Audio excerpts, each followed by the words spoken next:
I'm joined on the green now with John Bailey after his semi-final defeat to Glynn Cookson. John, obviously disappointing, but what do you make of the evening so far? Yeah, obviously I was disappointed in my game sort of thing, but when you're playing the calibre of Glynn Cookson and the calibre of the other seven, as well as myself here tonight, you expect if, any ball can get beat against anyone on here. Glynn's played well and deserved it at the end really, but regardless of the competition, I think it's absolutely fantastic. Danny's put a lot of hard work into this because I'm up and down the country with Danny nearly every weekend and I know what effort he has put into it, so to see all these people turn out and watch, the best in the country, it's fantastic for Wales, fantastic for Danny's friend and obviously Craig's family. I think it's marvellous, and yourselves coming down as well. I think it's fantastic. Excellent. It's a really good high standard of bowling tonight. Can you pick a winner from these two? Well, not really. They're both class acts, aren't they? I think if Glynn carries on that mark, I think he's getting stronger and stronger. Obviously, I don't know what Tommy's played like, but you're not going to get much from either. So I'd toss a coin, really. So a quick catch up with Dan Jones, competition organiser, just before the final. Dan, what are you making of the evening so far? I think I predicted the two finalists. I'm doing pretty well so far.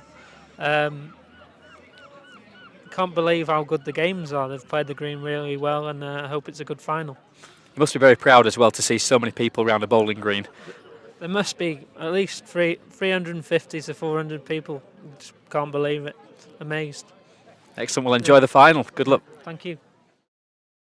With a successful night of bowling in North Wales drawing to a close, it's over to Roger and Mike to tell us who they think will win in the final between Glynn Cookson and Tommy Johnson. I will, to keep it interesting, I will go for Glynn Cookson. But TJ is playing exceptionally well, so is Glynn. I think it'll be a 21-19, 21-18 thriller. Do you think so? I really do. Well, both of games that cancel each other out. I think we'll be seeing that jack cast in the corners, and they will trade blows corner to corner. But don't forget, they're both well into the 50s now. Do you think they'll... I think I'm going for youngest man in Tommy being about 54 instead of Glynn being 56. I think that 2 years might make a big difference in the corners. Right. But I have a feeling it's going to be played over long distances and they're going to play them close. Yeah. Can't disagree at all with Michael. And we have Mr. D.T. Evans officiating, the referee, who's done a fine job all evening. Yep, he's let the players get on with the job. Yeah. And it's Cookson leading out as they start the final of the Craig Roberts Memorial Invitation. Glynn the light's starting to fade a little bit, and the floodlights are starting to fire up. So we'll have a floodlit final. Still good crowd around the green. Nobody's really gone. It's starting to get a little bit colder, but people are so enthralled with this event. And Daniel Jones has really pulled out all the stops. Let's hope that this is an annual event, a fantastic tribute to his friend Craig Roberts. Really is a fitting day, and hopefully lots of money raised for Help for Heroes. Cookson's led one about 2.5 foot behind the jack, and Johnson's 4 foot short. And Glynn's not going to pass the short ball. He's lying one. Blocked it up a little bit, made it a bit awkward for Tommy. You'd expect him to. He's played a reacher at it, Roger. He really has. He really has played a reacher. And he's got a big chance. He's just under it. 1 to Cookson, 3-0. Don't know whether when Tommy gets up to the end, he'll be surprised with how much room there is. Obviously, we can see from where the angle we're standing. He must have looked a lot closer from the mat. Thumb peg back in the corner, under the crown all the time, Cookson. Not going deep into the corner, only going about 3/4 of the way.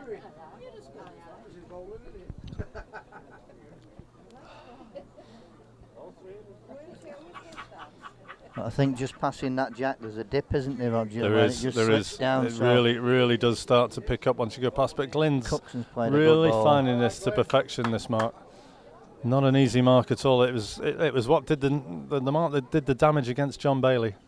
Yeah. where he got John just to go a bit too far and a bit underneath. Tommy's just a shade under. And that's it. It sort of looks at it and then turns away a bit. Yeah. Referee's going to have a look. Cookson's in.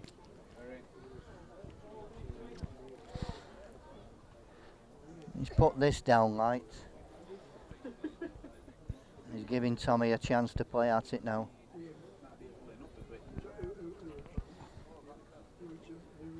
Yeah, Tommy never wants to shy away from such an invitation as this. Block or ball. Really attacking it. He's give it a chance. Give it a chance. And he's got it the ball. absolutely full. Two to Johnson. An absolute typical classic Tommy Johnson ball. 2 to Tommy. Cookson leads 3-2.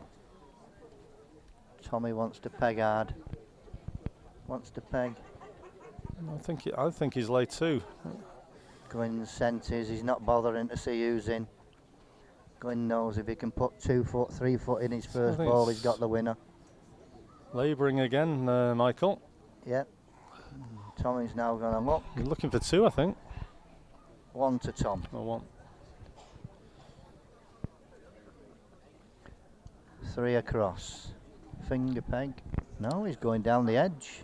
Well, there's a change of tactic. He's become a what bowler. do we know? He's become a bowler at last.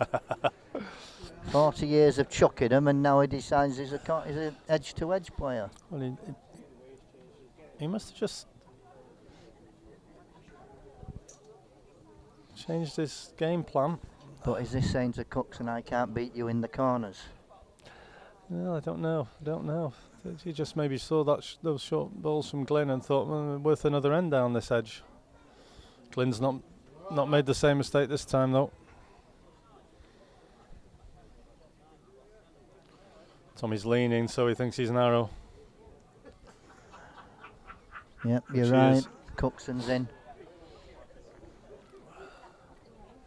Yeah, Tommy looks to the heavens, disgusted with himself there that he didn't get it on the road. And Glynn's said, thanks very much, I'll have 2 this end. Lead on now, laddie, come on. Yep. 5-3 Cookson. Year after year, even with these younger players coming through, they're always there or thereabouts. Hard men to beat. And what they don't know about the game, believe you me, isn't worth knowing. Yes, you're right. To still have the enthusiasm after 30 odd years of playing top class bowling, to travel hundreds of miles to play in competitions takes some doing. They're just born competitive animals. They just love to compete, and I just think obviously we're at the time now when the Commonwealth Games is on, and you see the flat green, the lawn bowls, and everybody all of a sudden takes, like they do to curling in the Winter Olympics. They all take to lawn bowls and think, what a wonderful sport this lawn bowls is. Well, I would love to see some of our crown green bowlers have a stage like the Commonwealth Games to compete in. It would really be something. It's a shame at the top level of our game and with the administration as it is that there isn't a push to just promote our game in these spheres like the Commonwealth Games. I know there's only a few countries that will play, but it could be a demonstration sport. Well, if the cameras had been at Cleckheaton on Saturday for the All England, they'd have seen some absolutely fantastic bowling, with a crowd of around 2,000 people shouting and bawling and chanting, and the atmosphere was absolutely electric. Tremendous. And what an exhibition of bowling was put on by Dakin and Bracken. Yeah, 21-20 classic. Absolutely phenomenal. With Dakin just getting over the line at the end. What was that last end like, Michael? Nerve jangling. To send bowls with the crowd so fired up. Johnson's played a real one. To send balls at that arena with the crowd baying for blood half the time. It showed a lot of bottle on everyone's part. And then just mentioning the Commonwealth Games there. If there's any noise in the crowd at all for the flat green bowlers, they're pulling away from their delivery and turning around saying who's dropped a pen. Yes, exactly, exactly. How would they manage in an All England finals? Marvellous stuff. It would be wonderful to see. So Tommy's got back in again, and he's still going a distance. Just dropped it a little lower now in this corner. Playing the mark he wants to play. He's gone thumb peg under the crown where Glynn played finger peg under the crown. Yeah, so he's going the other way, the other side of the crown, looking to try and find something that causes Glynn difficulty. And he's got to play him nearer than that, Roger, I'm afraid. Yes, he has. Correct. Glynn will eat these all day for breakfast. He will, and he duly has done. Just to prove you right, Michael. Now Tommy's got to find one to make a good second. Yeah, Tommy will put himself under a lot of pressure with leads a couple of yards short like that first ball. Well, really trying with this one though. Needs to miss that ball. Oh, what a great ball. A huge round of applause. Rescuing the situation.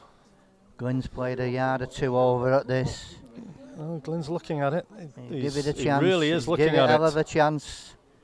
Unlock it. Good effort. Oh, that's an amazing effort. Just hits his own ball first before hitting Tommy's ball and only halving it, and Tommy's still staying in. I'm saying fine margins. We've talked about it in the semi-finals. Fine margins these games are decided by.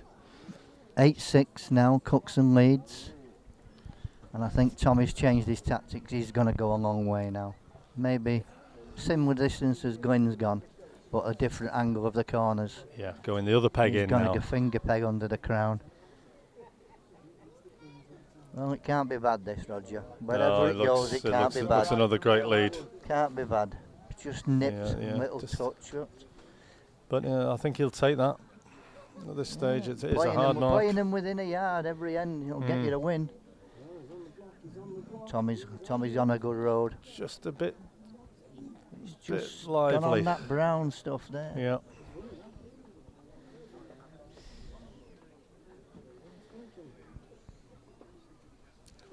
They're about equidistance, both of them balls. Glynn set it lower this time, being narrow with the first. It's a lovely road, it wants to run. But it's just short. Just laboured, just pulling up now. Glynn takes his hat off in frustration. Tommy's just shouted, I don't know where they're going. And this one's short. Yeah, and Tommy's played a short ball. Tommy's. Well, a rarity there, a loose end between the two of them. Glynn was. They're not sure who's in. Glynn's not happy because he thought he was in and he's not happy about it. I think Glynn's in. Yes. Yeah, 1 to Glynn, correct. 10-7, Cookson leads. Yeah. And Tommy's linked it with this. Yes, good ball. It just fell the wrong way for him again. When his balls fall, they always just seem to be falling away from the jack, Tommy's at the moment. It's still in. Well, Glynn's. This has got to stop. With this. It's got to stop. Yes, it's just gone out. Chance for Tommy here now. If he can count, I think he's on with his first, and this wants to be run. A measure. He's left it short. He's left it short again. Disappointed with himself again.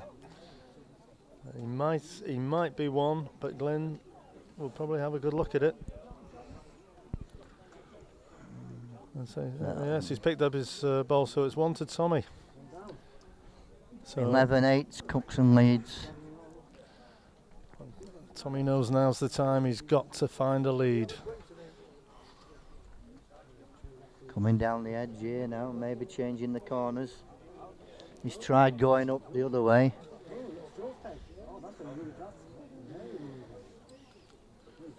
Well, we'll get a good view of this end, Roger. Yes, yes. This is a perfect commentary position for a change, Michael. And Tommy's duly obliged by playing one right on top of the jack. Great ball. Again, it's going to fall away from the jack now. There it goes. And Cookson's reached. He's got to it. And he's halved it. Ooh. Just the speed holding the ball out underneath. But again, always giving a ball a chance. And Tommy's trying to put one there with it again. Give Glynn no option now. Glynn will be playing that's at it. That's a front toucher with the jack leaning against the ball. Glynn doesn't need a second invitation to have a go at this, although he looks slightly on the top side to me. He's got something. He halves the short ball, but still leaves Tommy 2. Never leaves him. So 10, One of the luckiest 10 men in the now. game. Even Pauline says he's lucky to have her.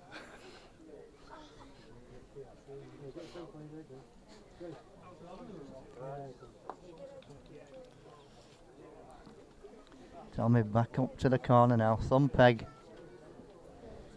Under the crown.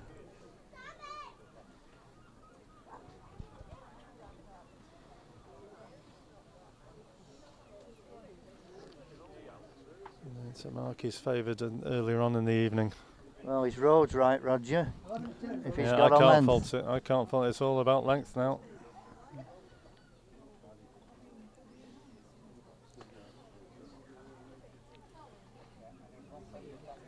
Glynn's found the road as well. Just gone a couple of yards through. Glynn will swing it round on his spinner. There it goes. It's just going to be a length ball. Couple of foot, 3 foot maybe off.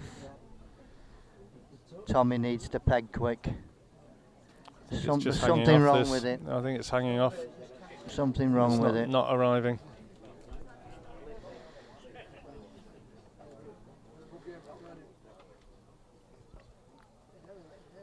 Glynn says he can get one same peg. And he's missed that short one. Will it peg? Yes, he'll spin it round if he's far enough. Yeah. As long as he's far enough, it'll spin. Oh, he's left it short. Yeah, you were worried about that short ball, but he shouldn't have been. Tommy is a fair way through. They're looking at it. Glynn will kick himself if he hasn't made a double here. Did have a lot of Tommy's space. given 2. He's conceded Oh, it. he's got his 2. So 13-10 Cookson leads. Back down here, finger peg Cookson.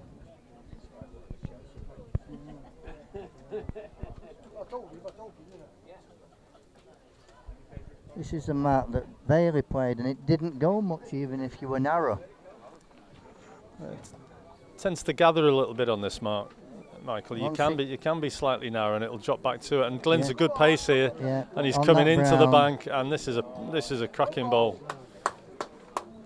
This gets a round of applause from the crowd, and rightly so. Is it raining because people are moving? Yes, I think the rain is just starting to arrive. And Tommy's ball didn't arrive, and he was 4 foot short there. Yeah, Glynn 18 inches off, Tommy 4 or 5 foot short. Glynn needs to miss it. Only one.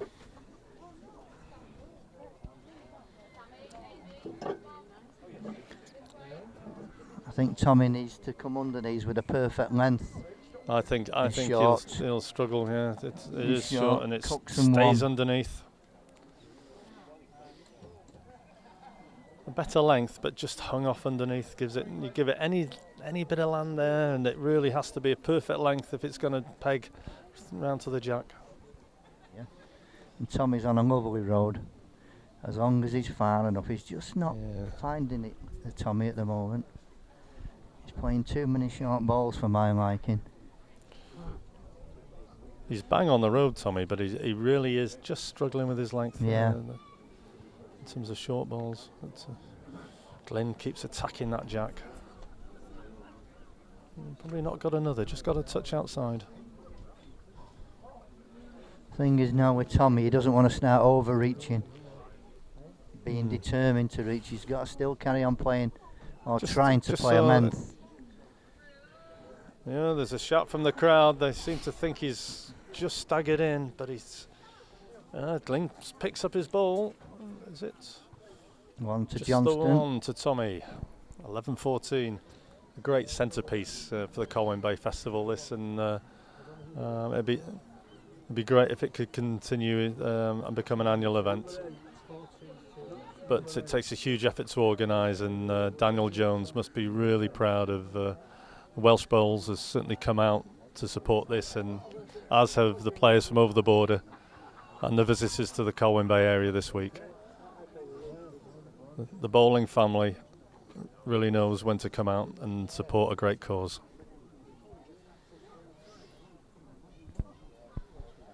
Yes, it could be a regular feature in the Colwyn Bay Festival calendar. Oh, another great ball from Tommy. Lies 2 here. Glynn needs to Glynn's stay up and at straight. it. I think he's got it. Stay straight. He's got it. Bit of follow through. I don't know whether it's followed through too much. Tommy's looking. Glynn probably could have done with it being the jack that he ran.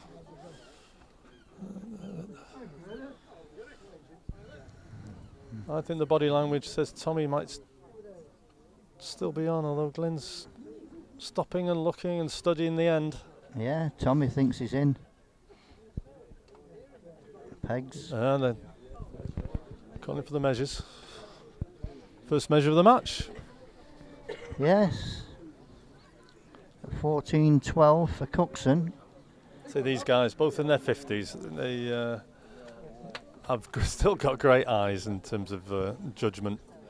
I know they're calling for a measure this end, but the fact that there hasn't been many measures, they just get on with it. They know normally who's on within a gnat's whisker. That's the good thing about these type of players.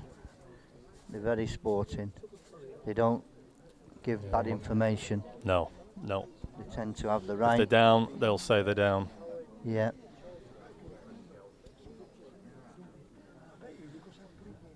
Tommy would expect to beat this 99 times out of 100. It's got a bit of coal on it, this one, and it may go through a bit. And there it goes on the bare patch, and it might have slithered out.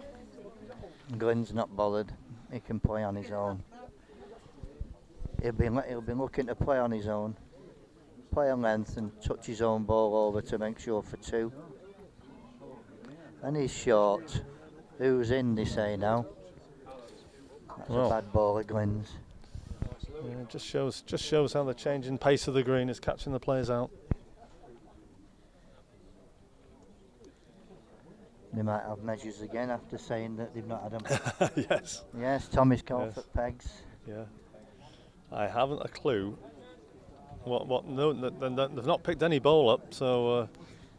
Kick one one's out. been kicked out, right? Okay, so I think that means Glynn is 1 looking for 2. Yes, it's 2 to Cookson.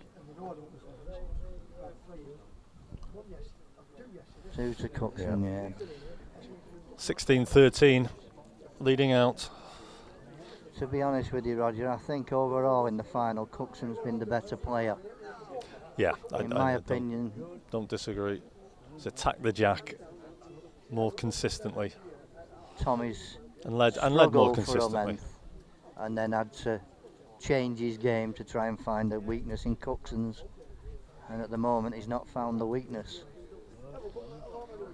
Glynn has just seemed to have that little bit of an edge.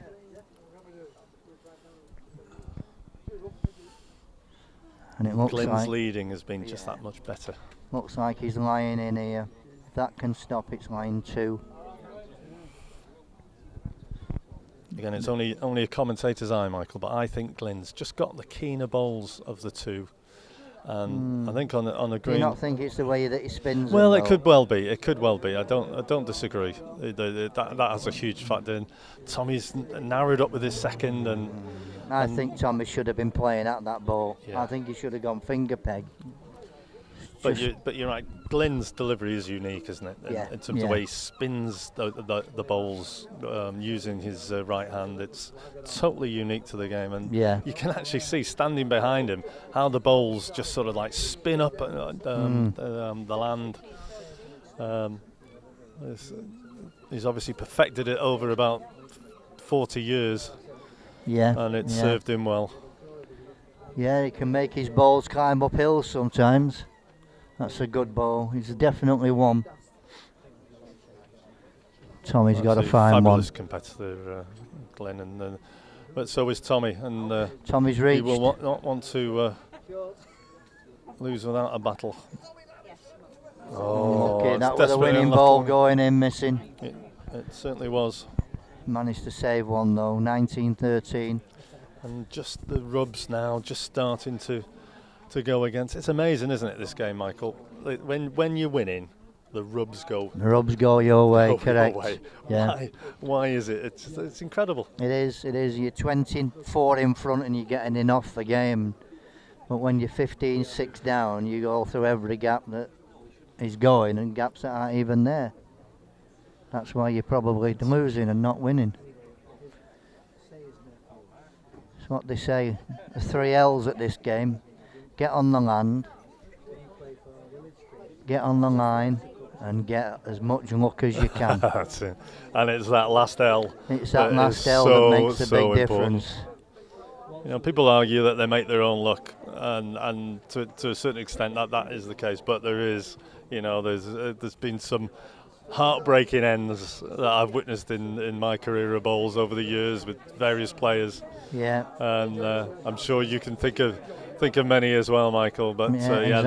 that lady luck has got to be on your side. And I always think there's a name on the trophy moment, especially in the big tournaments. Yeah, you're probably right. It's where somebody, for whatever reason, they should go out. Something amazing happens. They don't he's go lying out. too, Roger. Yeah, his Referee late game. said his His lying late game. Tommy needs a miracle ball now. Needs one within 18 inch, 20 inch to save, really. Well, he's not too far. I think he's struggling to get there. If he's I think tight, that's it. It's tight. narrow. We Played have in. a champion in Glynn Cookson. A fine performance. He beats Tommy Johnson 21-13 to lift the inaugural Craig Roberts Memorial Trophy. Fantastic performance by Glynn Cookson. Great performance all night. You've come out of a top field. How are you feeling about that? Yeah, as you say, it was a very good field. I mean, I've played 3 very good players. If the draw had gone different, they were all good players. So it's nice to be consistent on the night and come through it. Yeah, good. And I think more importantly tonight, as a few people have touched on, the game's a real winner, and in such a good cause to see the bowling world come out in force. It must have been good for you playing under that occasion. Yeah, we're here. There was only one real reason for being here today, and I hope it's gone really, really well. There's been a huge crowd here, right round 4 sides. It makes a change. Crown Green Bowl's wonderful atmosphere, and I was really enjoying it, and it was a privilege. A very worthy winner. Well done, Glynn. Thank you. The evening concluded in a packed clubhouse as Dan Jones delivered an emotional speech in memory of his good friend, followed by a presentation of a commemorative shirt to Craig's parents.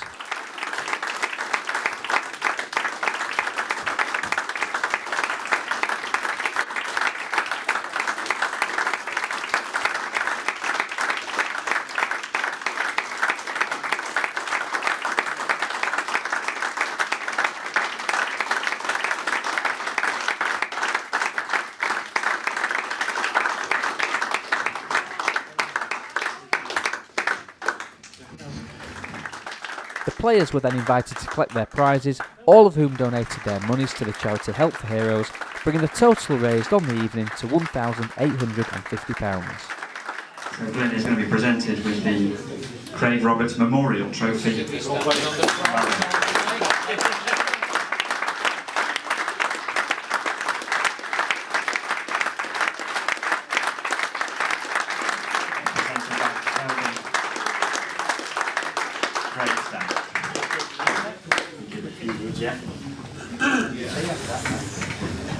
First of all, I'd like to say thank you very much for turning up for tonight's event. It's a big event. It's been well supported by Daniel and the rest of you as well, and all the players coming from quite a far afield. The weather held fine for everybody, which was good, and turned up some good bowls. And not too much into bowling myself, but you can see some close matches and some accurate bowling was done on what seemed to be a good and fast green at sometimes.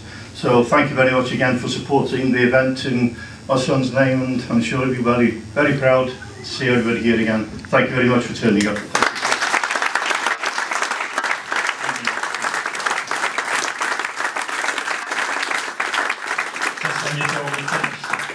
So there we have it, Glynn Cookson, the inaugural winner of the Craig Roberts Memorial Invitation Trophy at Rose Park Bowling Club in Wales.